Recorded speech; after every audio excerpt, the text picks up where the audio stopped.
the Buffalo Wild Wings studios, it's time to get locked into the best Sooner recruiting and football news with Parker Thune and Grayson Singleton. You better lock it up. No, you lock it up. You lock it up. Lock it up.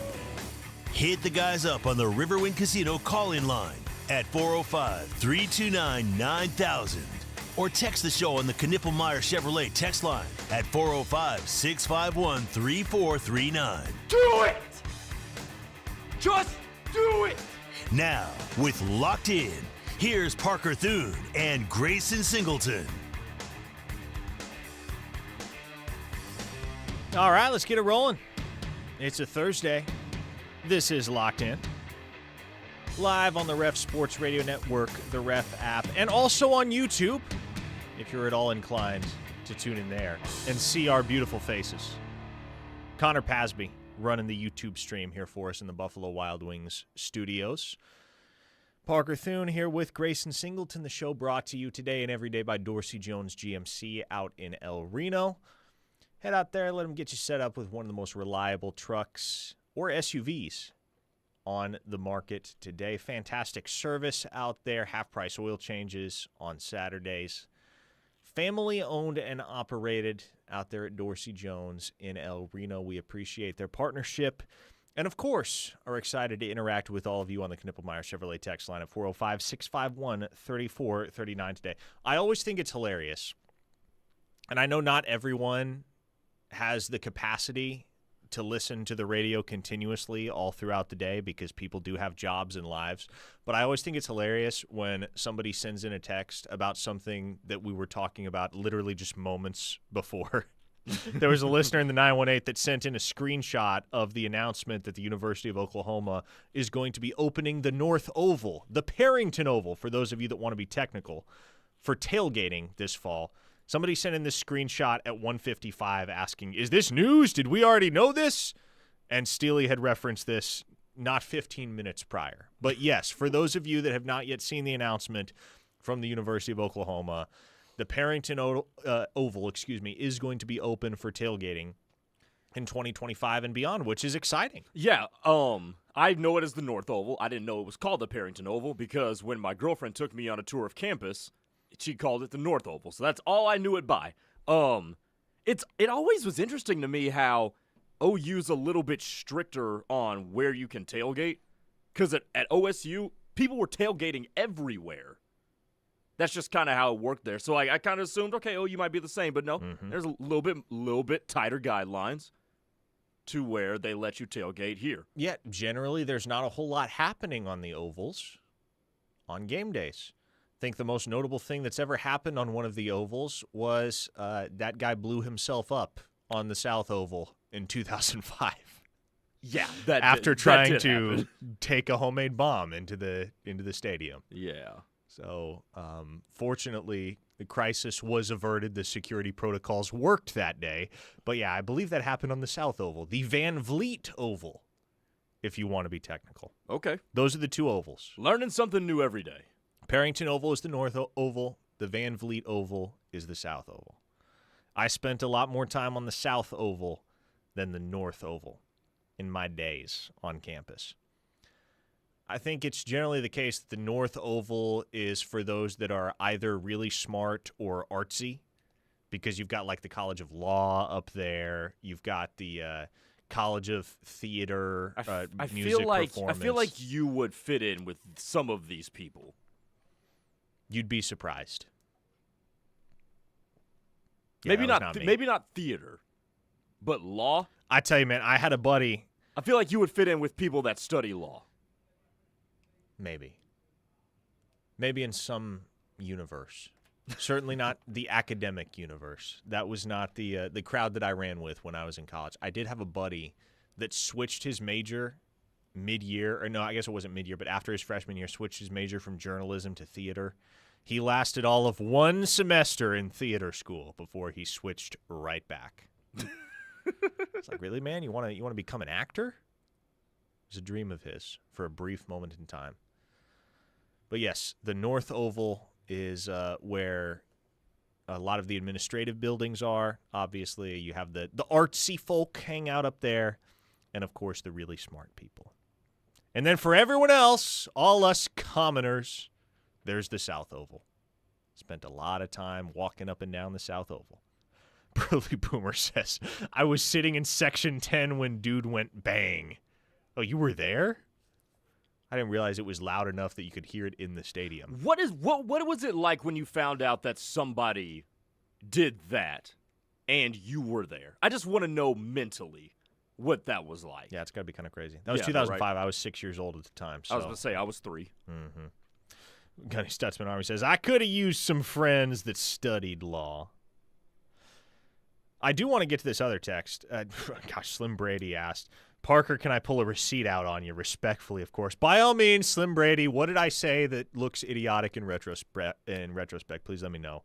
But Doug from Norman's son, Alec, sent us a text. And so before we dig into recruiting, I want to answer this question because Doug from Norman is one of my personal favorite listeners. And so whenever he sends a text or whenever his son Alex sends a text, I want to make sure it is acknowledged. Alex says, hello, Parker and Grayson. This is Alec, and I am Doug from Norman's son. I have a question about wide receivers for OU. If Giovanni Gibson is not healthy for the beginning of the season and he is listed at 6'2", and the other projected starting receivers are Burks at 5'9" and Satania at 5'10", what is the possible contingency plan to have some size at wide receiver if Gibson is not healthy to start the year? Hey, great question, Alec. Certainly a fair question. And this kind of carries over from a discussion that we had at the end of last hour about that wide receiver group. But, Grayson, my expectation would be, and there's another hypothetical that kind of hangs over this whole scenario as well. Not only is it a major question whether Giovanni Gibson is going to be ready to go at the beginning of the season, but there's every bit as much of a question as to whether Jaden Gibson is going to be ready to go at the beginning of the season. And he is one of those size guys in the Oklahoma receiver corps. Now, that said, if both the Gibsons are unavailable to start the season, you still have guys, you still got some big bodies in that receiver room that you'll be able to throw out there. Some that come to mind, Zion Kearney is 6'2". Keontez Lewis, I believe, is 6'1". You have Ivan Carrion, who is an absolute tree at 6'6". And then I don't know how quickly he's going to be ready to make a serious impact because he is a true freshman, but Manny Choice might have the most NFL build of anybody in that wide receiver room already. He is 6'4", 215 pounds, and he looks like it. He looks like an NFL receiver.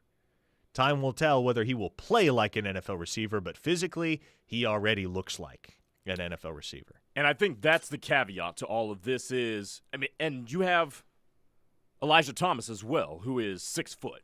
Could be, borderline 6'1". But those two are the first two that came to mind, and you're looking at true freshmen there. So if you want to even narrow this question even further, it's what kind of veteran size do you have? And that's where you get to the Kearneys of the world and Ivan Carrion. Do you still think Ivan Carrion can be a solid wide receiver? I don't know what he is. I'm also not convinced it matters. He's a dude that's 6'6", 230 pounds. So regardless of where you line him up, that's very fair. He's kind of a nightmare to have to cover for any defensive back and or linebacker, whoever you want to try to match him up with. He's a very modern pass catcher. We don't speak of positionless football the way we speak of positionless basketball, for instance. Yeah. But there is certainly a place in today's game, more so than there has been before, for a guy that doesn't necessarily fall within the confines of what you would consider to be the conventional archetype for a position. So I like Ivan Carrion. I think he's going to have an impact at OU, and a significant one before all is said and done. I don't know quite how he factors into the picture this fall, but I don't question that he will get snaps. He had a really strong bowl game against Navy. Him and Zion Kearney both had really strong performances in that game, so that's certainly something to build off. We have 3 major decisions coming up in the next 72 hours for key Oklahoma targets in the 2026 class. We've talked about all 3 of these to some extent. It looks like DeAnthony Lafayette's probably going to commit to LSU later today.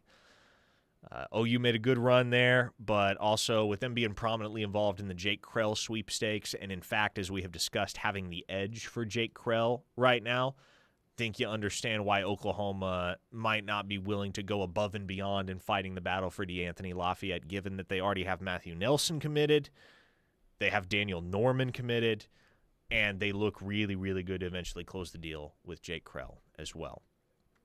So that's the first of the three. You got Jordan Clay tomorrow, 4-star wideout from the San Antonio area, going to be deciding between OU and Baylor. Colorado's also going to have a hat on the table, but it's OU or Baylor. And then on Saturday, it's 4-star defensive back Jacob Eberhardt from the St. Louis area, who's going to be deciding between Oklahoma, Illinois, Missouri, Nebraska, and Alabama. And the Clay situation is the particularly interesting one, Grayson, the one I want to dig into the most because, look, the expectation across the industry is that Eberhardt's going to pick OU. Feels like Baylor right now for Clay, or at least Baylor till it ain't. But here's something to consider.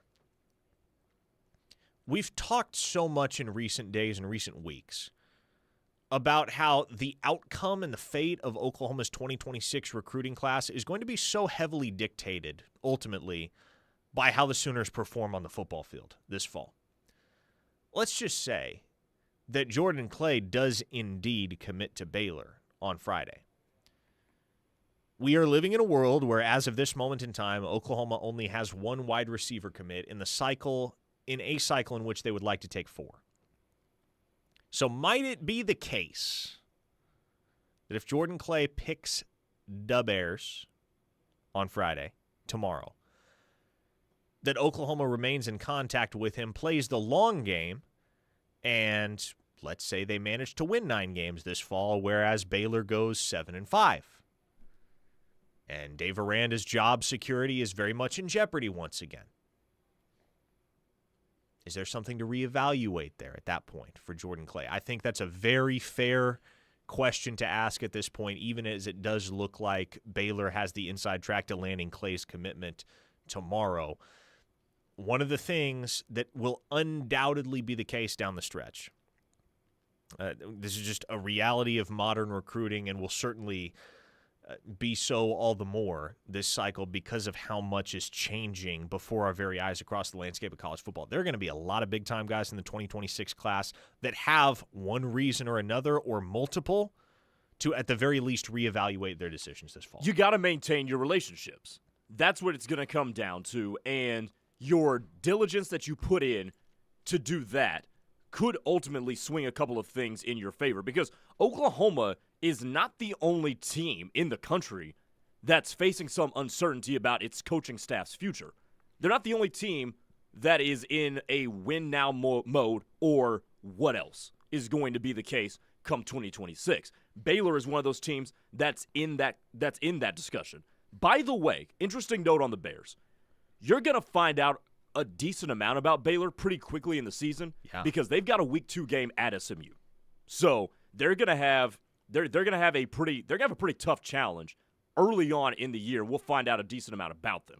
Don't they play Auburn in non-con as well? I think they do. For whatever reason, that is filed away in the back of my head. I don't pay nearly as much attention as I used to the schedule for Big 12 teams because obviously OU isn't in the Big 12. But yeah, no, Baylor hosts Auburn August 29th. That's their season opener. And then they go to SMU. Yep. Then they get the cupcake against Samford, and then they play Arizona State in week 4. So there you go. You're going to find out something about Baylor pretty quick. 1-3 after 4 weeks, very much on the table. Very much on the table for them. So that might be – Jordan Clay is going to be one that you could potentially circle back around and say, hey, Dave Aranda might be heating up his seat again. So keep an eye on that. But also we've talked about the funny money being thrown around in college football. And when will that expose itself? Because we all know the Bible verse. What's done in the dark eventually will come to the light. So eventually we're going to find out some stuff about this funny money being thrown around. So if you can just maintain your relationships and identify the guys that you want to keep on flip watch, I think this can still turn around in Oklahoma's favor later on down the line. Oklahoma's going to need something to go their way, a receiver, sooner or later.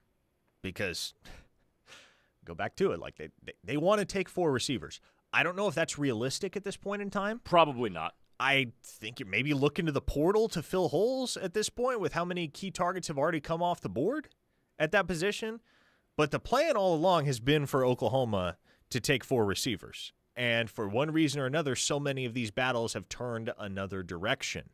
A guy that we didn't even bring up that is also committing this weekend, commits Saturday, I do believe, is Zach Turner, who was an OU lean for quite a while, and then here comes SMU, and here comes Miami, and the bidding got a little high for Oklahoma's taste, for Jim Nagy's taste, and so it looks for the moment like he's going to wind up at SMU, which will be a big recruiting win for the Mustangs. But maybe their 9th 4-star commit of the class. They're doing well. They're doing really well. Listen to Locked On SMU for more. Yes, you should. You absolutely should. Appreciate the plug. Absolutely. They missed out on Dallas Dickerson a couple weeks ago. 4-star wide receiver from Bogart, Georgia. He committed to Kentucky over OU and Georgia Tech. It's another one that's off the board in favor of another program, right? You got Jaden Petit, who somewhat surprisingly committed to Wisconsin when it looked like Oklahoma was in really, really good shape there. And so the board is getting thinner when it comes to available targets. You have Daniel Odom on board. That's great. He's a talented player.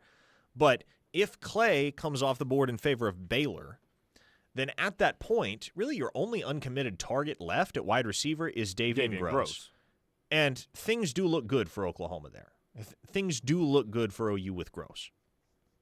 He has a head coach at Frisco Lone Star that's an OU alumnus. He's got a teammate in Ryder Mix that is committed to OU as well. There's a lot of reason to believe Oklahoma is able to get that one done in the end. But let's just say you managed to land Gross in addition to Odom.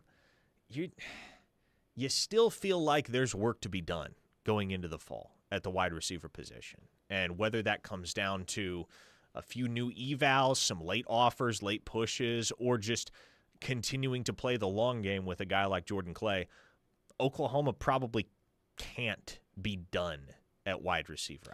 You don't want to be taking 2 high school receivers in this class with all that Oklahoma is poised to lose at that position this year and next. Do you think this is a situation where we find out what Jim Nagy's really made of in terms of going on and finding diamonds in the rough, maybe going to those 3-star rankings and pulling out a guy like we talked about?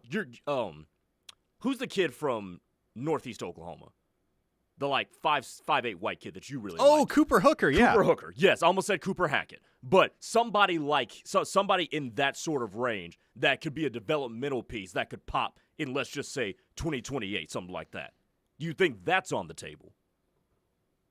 It very well could be. I mean, wide receiver is a position where you can find some late risers. You absolutely can. There's a ton of wide receivers. Yes, wide receivers. It's also just one of those positions where they're kind of a dime a dozen.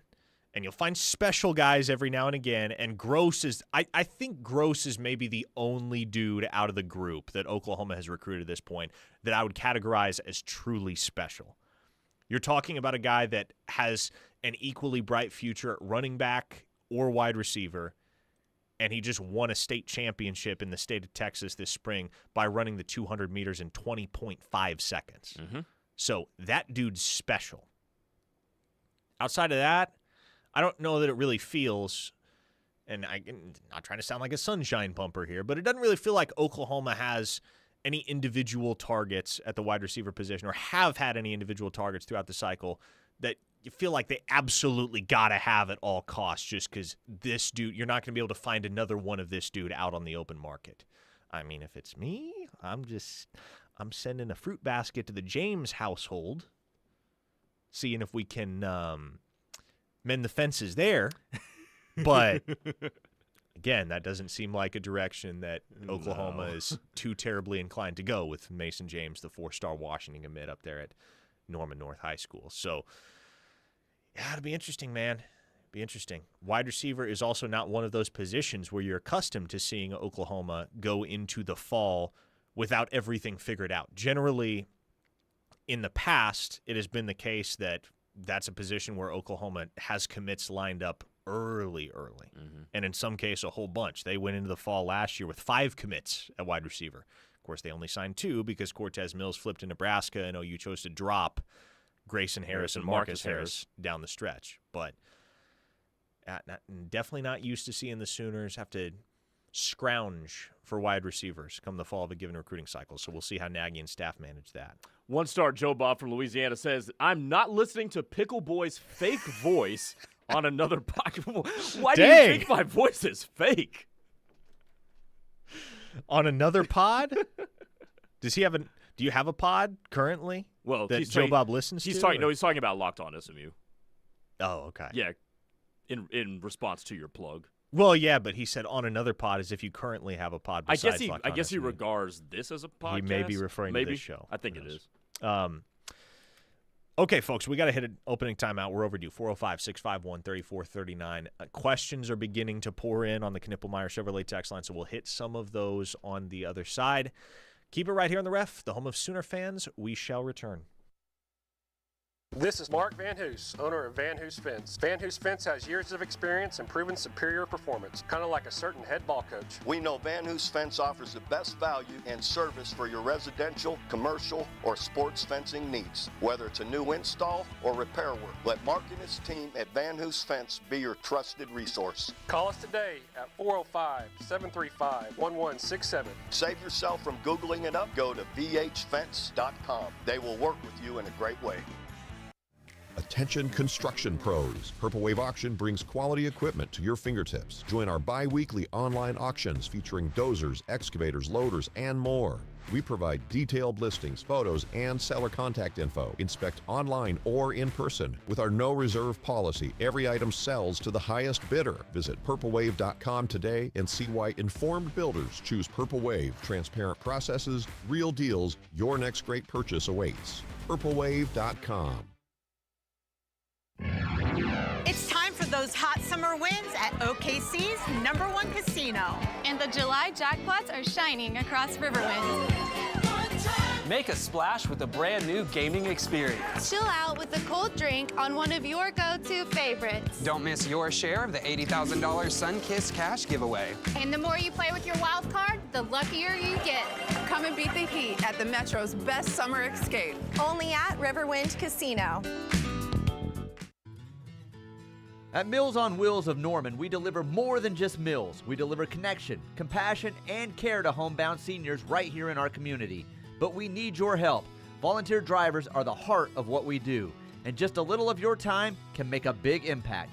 Join our team, make a difference. Visit MealsOnWheelsNorman.com or contact us at 405-321-7272 to sign up as a volunteer and start serving smiles today.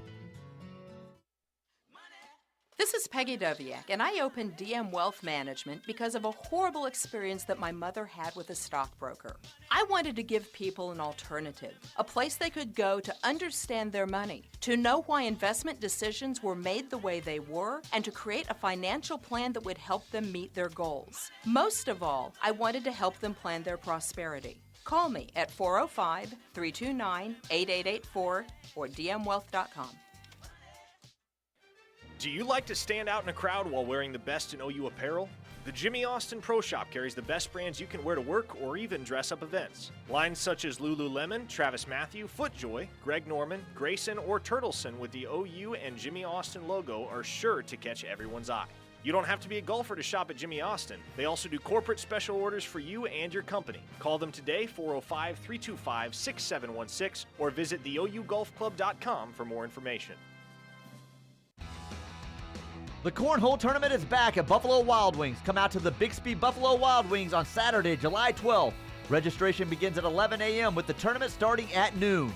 You can enjoy $2, $3, or $4 drink specials during the event, plus great prizes for first, second, and third place, along with many other great prizes, including a grand prize of Ultra Cornhole boards. Join Buffalo Wild Wings in Bixby, July 12th, starting at noon for the 2025 Summer Cornhole Tournament. Wild Wings. Wings, beer, sports. Smokey the Bear. Then you know why Smokey tells you when he sees you passing through. Remember, please be careful, it's the least that you can do. What you desire, don't play with matches, don't play with fire. After 80 years of learning his wildfire prevention tips, Smokey Bear lives within us all. Learn more at SmokeyBear.com. And remember, only you can prevent wildfires. Brought to you by the USDA Forest Service, your state forester, and the Ad Council.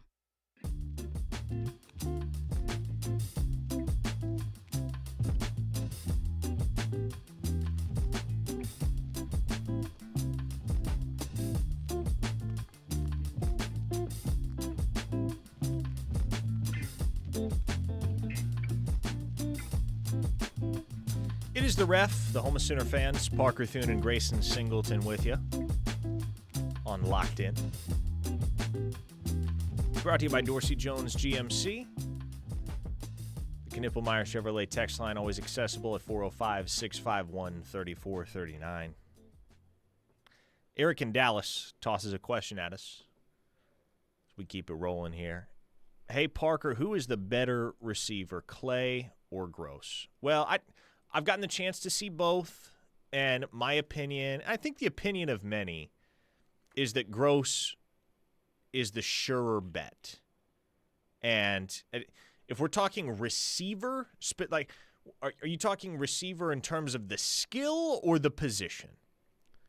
Because Clay is absolutely one of the best contested ball catchers in the class. But if you're telling me I can only pick one or the other, and I have to choose between the two, in an overall sense, I would take Davian Grayson, because the limiting factor with Clay is the speed, or lack thereof. I have been told that his 40-yard dash, when timed, is in the range of 4.6, which, when you're 6'4", you don't need to be a burner. You can get away with that. You can definitely get away with that. But would you rather have a guy that's 6'4" and runs a 4.6, or would you rather have a guy like Davian Gross that's in the 6'1", 6'2" neighborhood? Like he is not diminutive by any means. And again, he can clock a 20.5 in the 200 meters. There's just so much to like about Gross's game. He's been a very high priority for Oklahoma for close to a year now. And if current trends hold, again, it looks like the Sooners are going to get that one done, which will be huge, because if the foundation of your wide receiver class is Daniel Odom and Davian Gross, that is a phenomenal starting point. It does not feel like a complete haul. Feels like you still need another body or two, but you can do a whole heck of a lot worse when it comes to your nucleus at wideout than Davian Gross and Daniel Odom. The way I would answer that question from Eric in Dallas is also to say, I think Gross is the better overall athlete.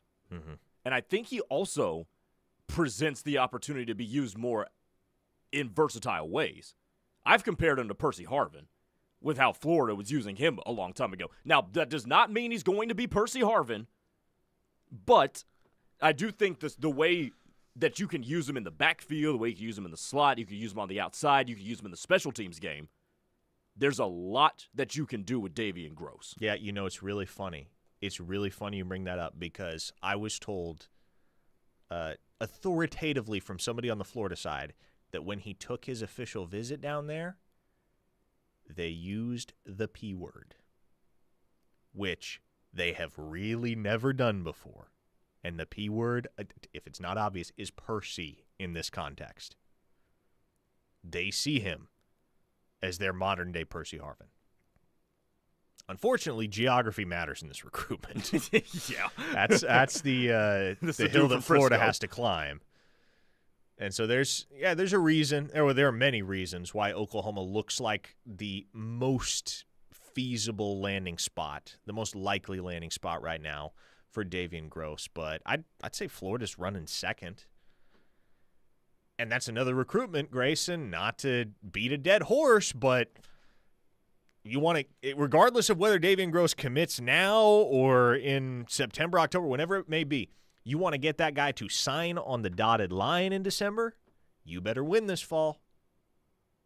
Because if you don't, he will have no bones about going and finding a new place to play, and he'll have options. And Florida is another one of those schools where we don't know a whole lot about how solid the foundation of the coach is going to be. Mm-hmm. Now, it seemed like Billy Napier quieted some of those waters after last year, but Are we all the way sold on Billy Napier stay in Florida? I don't think so. DJ Lagway saved Billy Napier's job.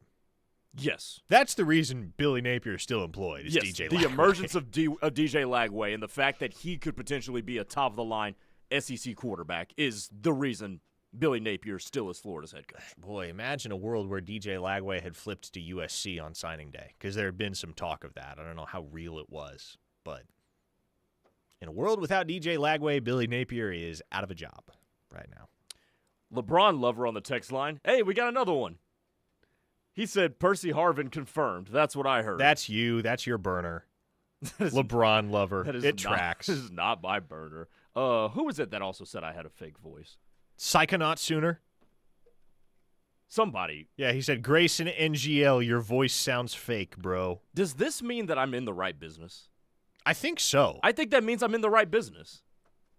That's my interpretation. That's mine too. Doug and Norman checked in. Doug, we heard from your son Alec earlier. Always love to hear from him. Always love to hear from you. He said, just tuned in. Any news on the tailgating front? Yes! Top of the hour, we mentioned it. Last hour, we mentioned it as well. You're going to be able to tailgate on the Parrington Oval this fall. The North Oval. It will be available for tailgating, which is a great step because for so long, the lack of tailgating options has been such a bugaboo and such a point of contention amongst the Oklahoma fan base, and things have really, really opened up in the last couple of years, now more so than ever before, because the Parrington Oval is sizable.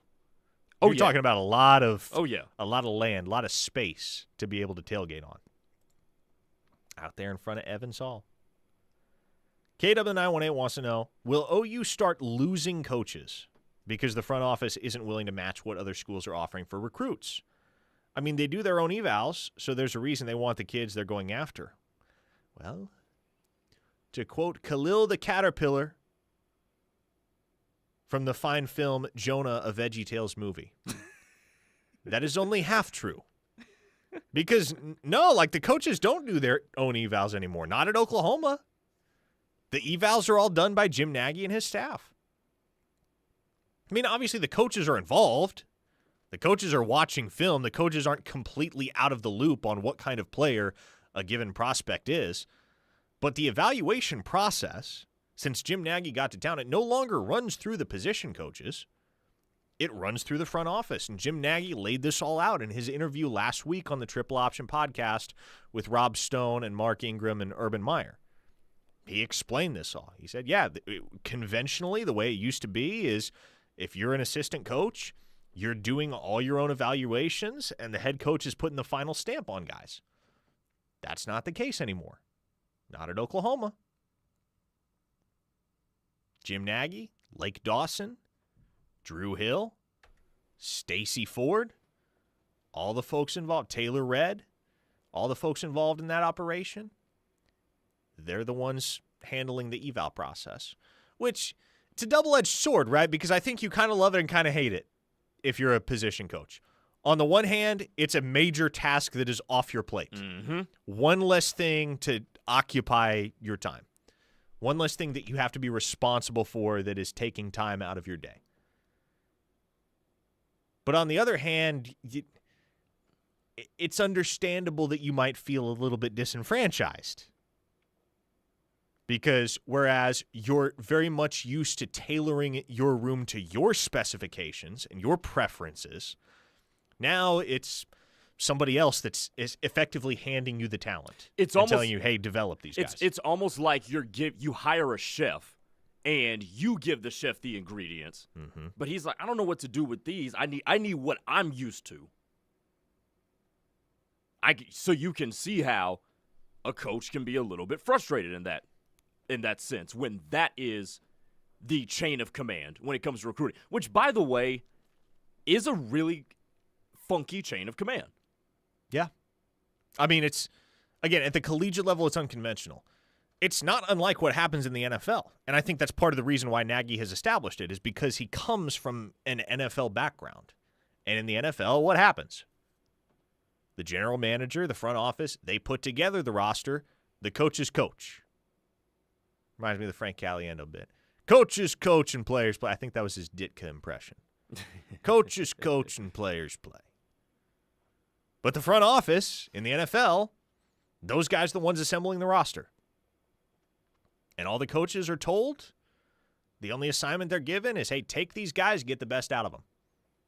And that's essentially what it's going to become at Oklahoma. The only quirk, if you will, in that whole structure is that there's one aspect of the collegiate talent acquisition process that does not exist at the professional level, and that obviously is the relational component of recruiting. And that is still something to which the position coaches are entrusted. It is their job to develop their relationships. Which is kind of interesting because... And, that is kind of maybe where the rub lies. Exactly, because it's like, now I got to go develop a relationship with a kid that I don't really want. Yes, and you do run that risk. And this is one thing that Nagy has addressed, maybe not in those specific terms, but he's touched on this multiple times, is, hey, look, and he goes back, he's told this story several times since he got hired, but he goes back to a conversation he had with then Green Bay Packers general manager Ron Wolf in the mid-'90s. And at the time, Green Bay was really good. They won a Super Bowl in the mid-'90s with Brett Favre at the helm. But Ron Wolf told Jim Nagy, and Nagy said it's been a mantra of his ever since. He's always carried it with him. Don't force players on your coaches.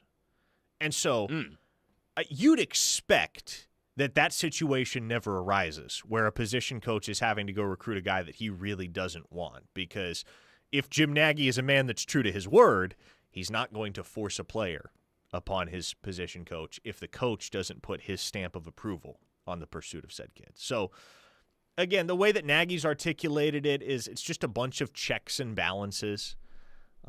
Nobody ruling with an iron fist necessarily in the evaluation/personnel department, but everybody weighing in and coming to a consensus, and ultimately the final call belongs to somebody, and that somebody is Nagy, but he's not going to be, at least as he has outlined it, not going to be forcing talent upon his coaches if they're not on board with the players that they're bringing in. Which one of these texts should we get to? Zach from Guthrie says, I'm fine with it as long as our front office doesn't resemble the Browns. Yeah, you have a train wreck of an organization at that point. I think we're a long ways away from that. If it ever comes to that, I don't even know, man. Clean house. Joe Harris, get in there and wipe the slate clean. But it should never come to that, realistically. All right, folks, let's hit a break. Let's come back with one final segment of Locked In on the other side. You are listening to The Ref, the home of Sooner fans. The Knippelmeyer Chevrolet text line still open at 405-651-3439. We'll be back. Hey, this is Michael Fasusi. You listen to The Ref, the home of Sooner fans. Bob Hurley RV is the largest family-owned and operated full-service RV dealership in Oklahoma. Conveniently located on the east side of I-35 between Wilshire and Britton, our dealership has over 400 new and used RVs in stock with options in all price ranges. Need financing? Bob Hurley has 27 RV lenders and terms up to 240 months. Need service? Bob Hurley RV has 36 bays and our state-of-the-art service department. Come see us at Bob Hurley RV, the Oklahoma football tailgate headquarters. What other dealers say is impossible, we do every day. Is your team coming to Norman or Noble for an event? Let Chick-fil-A 12th Avenue be your winning meal provider. From box meals and nugget trays to lemonade and tea, 12th Avenue Chick-fil-A can provide your team's pre- or post-game meal. Delivery, pickup, or dine in, 12th Avenue will have you covered. Call us at 405-310-3189 or use the CFA One app and let Chick-fil-A feed your team. Don't forget to ask about the Give Back program for a winning season. Call 405-310-3189 and remember to eat more chicken. Hey Sooner fans, this is Dory Noka, lead anchor of the SEC Network and host of the Dory Noka Show here on The Ref. SEC Media Days are just around the corner. No one will have you covered quite like the home of Sooner fans. Tune into The Ref July 14th through the 17th as we go live to cover it in Atlanta. That's SEC Media Days, July 14th through the 17th, and no one covers it like we do, right here on The Ref, the home of Sooner fans. The Ref's SEC Media Days are brought to you by Bob Hurley RV, the Oklahoma football tailgate headquarters. Landmark Fine Homes is a custom home builder in Oklahoma City. Our commitment is to build energy-efficient, custom-quality crafted homes around the metro OKC area. If you're looking to build your first home or last, Landmark Fine Homes is the builder for you. We have many floor plans to choose from, or bring us one that you already have. We have communities throughout the metro, or we will build on your lot. Call 405-347-5991 and let Landmark Fine Homes help turn your dreams into a reality. Every year, millions of pets go missing, leaving families heartbroken. If you lose or find a pet, Love Lost is here to help. Our free, easy-to-use database uses photo matching technology across multiple social media platforms to bring lost pets home. Just upload a photo and quickly search the largest national lost and found pet database. Let's unite to reunite, because every lost pet deserves to find their way home. Register today at lovelost.org. Attention construction pros. Purple Wave Auction brings quality equipment to your fingertips. Join our bi-weekly online auctions featuring dozers, excavators, loaders, and more. We provide detailed listings, photos, and seller contact info. Inspect online or in person. With our no reserve policy, every item sells to the highest bidder. Visit purplewave.com today and see why informed builders choose Purple Wave. Transparent processes, real deals. Your next great purchase awaits. purplewave.com. Hey, what's up, y'all? I'm Kelly Clarkson, and as the daughter of a school teacher, I know just how important education is. No matter how old you are or your situation, continuing to learn will enrich your life and help remove barriers you didn't even know were there. So much opportunity, y'all. Whether it's a foreign language, history, or a different way to look at things, take some time each day to learn something new. This message is courtesy of the United States Air Force.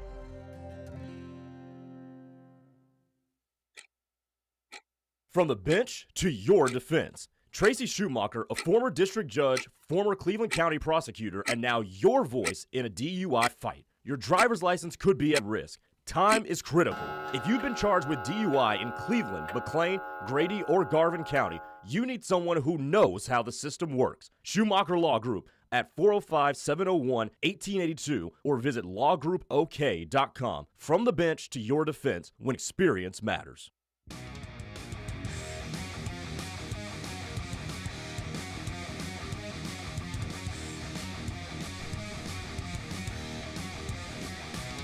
Here's a fun little detail. This is not football related. This is baseball related. But Skip Johnson and company just picked up a transfer edition from the University of Texas. They did. An intra-Red River rivalry transfer from right-handed pitcher Drew Rarick. I'm going to assume that's how you say his last name. But yes, the former Texas righty is transferring to the University of Oklahoma. So look at that. Skip can recruit in enemy territory. Get in that locker, schloss.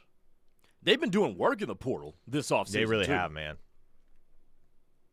Skip's one of those guys. And baseball, right, it's a sport where there's just not a ton of money. And so the value of relationships still holds. They're a lot more so than it does in football, recruiting and with the portal and all that. Relationships and development matter in baseball, and Skip develops, and he is a phenomenal builder of relationships. Anybody who's spent any amount of time around Skip Johnson knows he's just legitimately one of the more likable dudes you will ever interact with. 405-651-3439 is the Knippelmeyer Chevrolet text line. A 918 listener asks, any news on Joel Wyatt? I enjoy your show. Well, thank you. Now, for those unfamiliar with Joel Wyatt, I believe this is, as of right now, the most recent 2026 offer for the Oklahoma staff. The most recent offer. It happened in late June. Joel Wyatt is a national top 100 player out of Bell Buckle, Tennessee.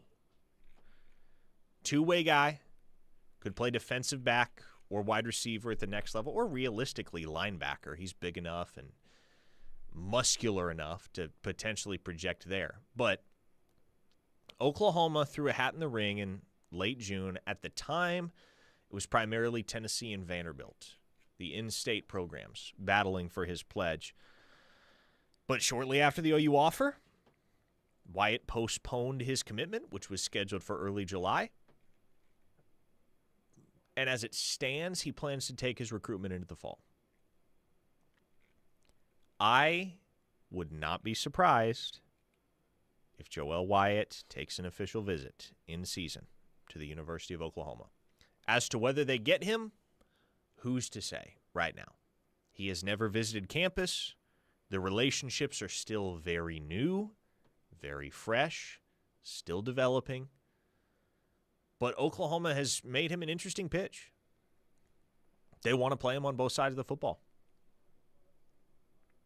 They said he's going to, the way they phrase it is, he's going to major in defense and minor in wide receiver. So they actually see him as a cornerback, which is really intriguing, Grayson, because he's 6'4" and physically looks a whole heck of a lot more like a safety or even a linebacker than he does a corner.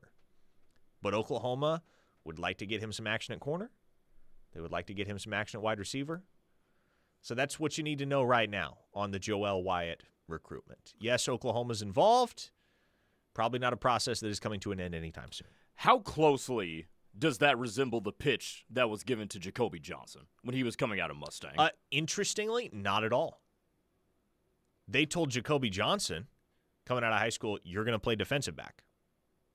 And that was kind of unique because there were, and not entirely unique, there were a few other schools that wanted him on defense, but the majority of his collegiate interest was at wide receiver.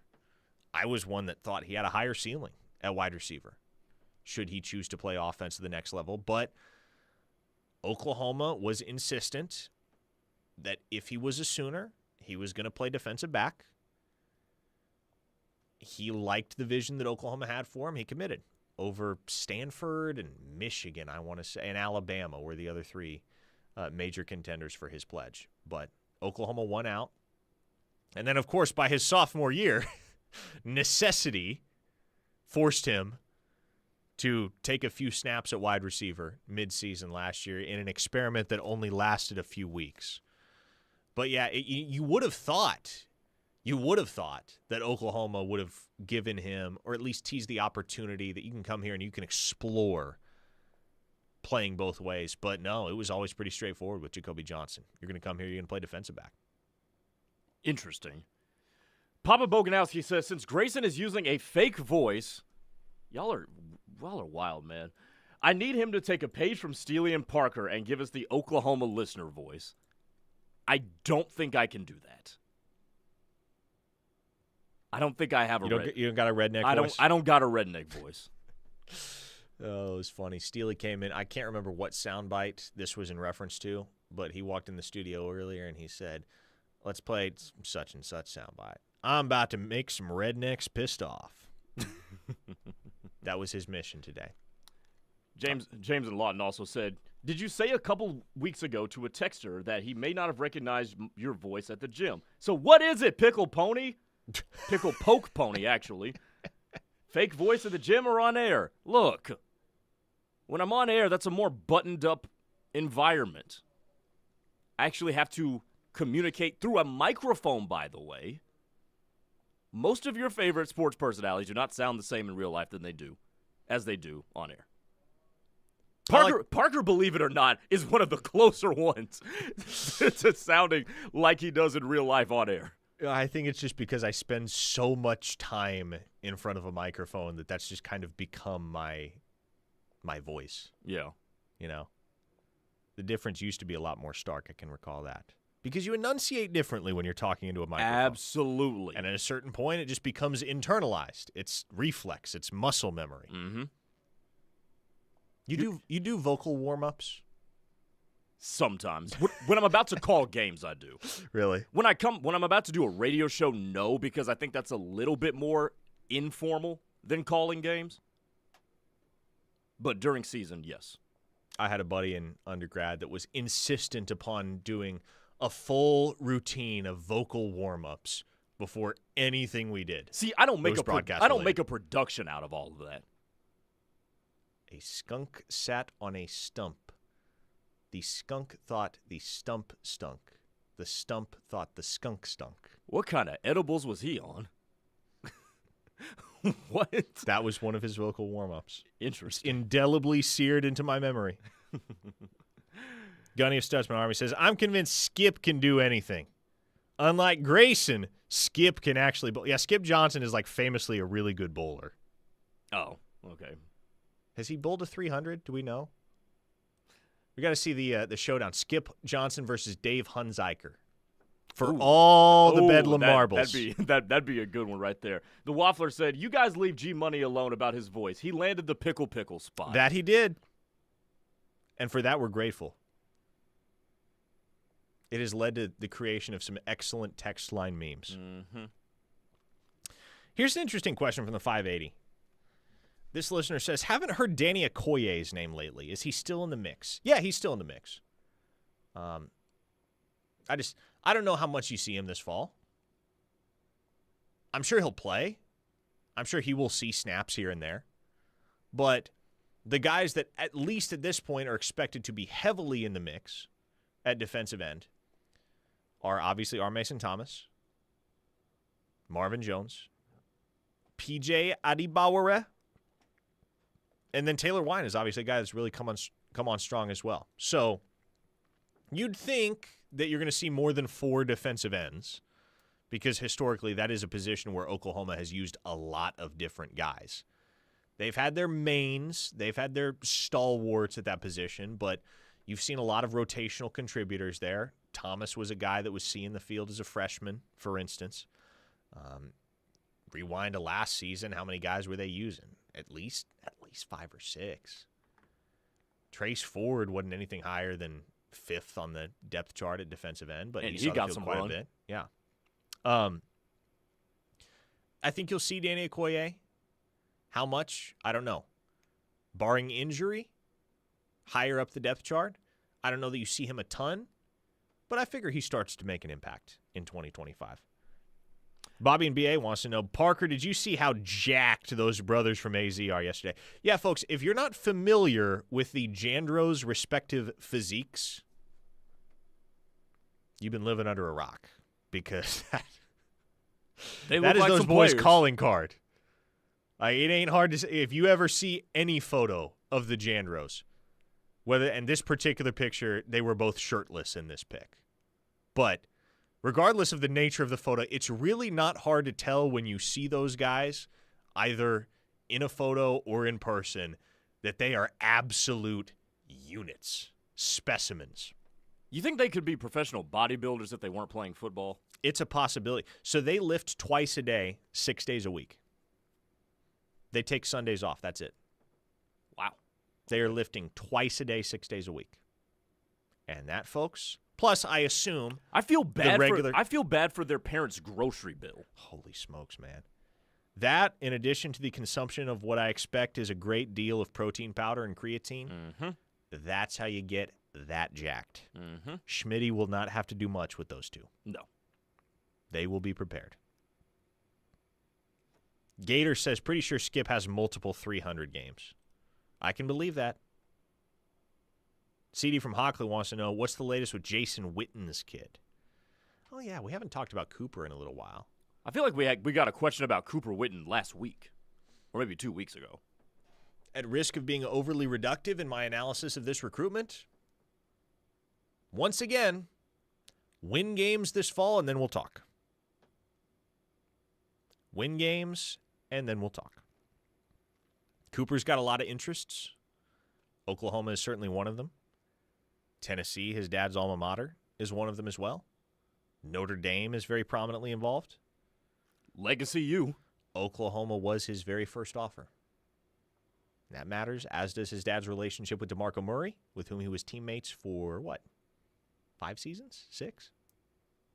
A little while there in Dallas. So Oklahoma's in play for Cooper Witten, but none of it matters. With him or any other 2027 kid, if you don't win this fall. Everything is kind of on hold in the 2027 class because everybody is waiting to see whether Oklahoma's going to figure it out on the football field in 2025.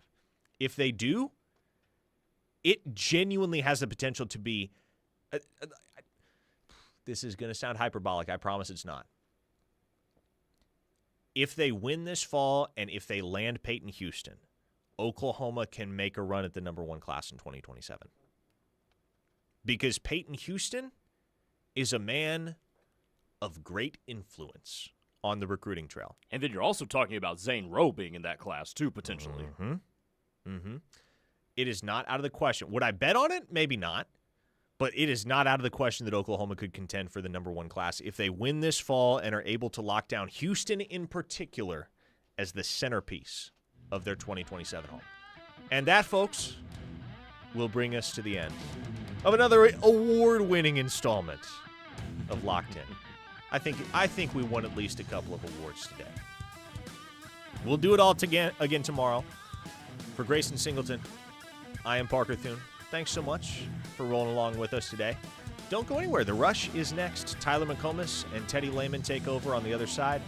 You are listening to The Ref, the home of Sooner fans. Take it easy.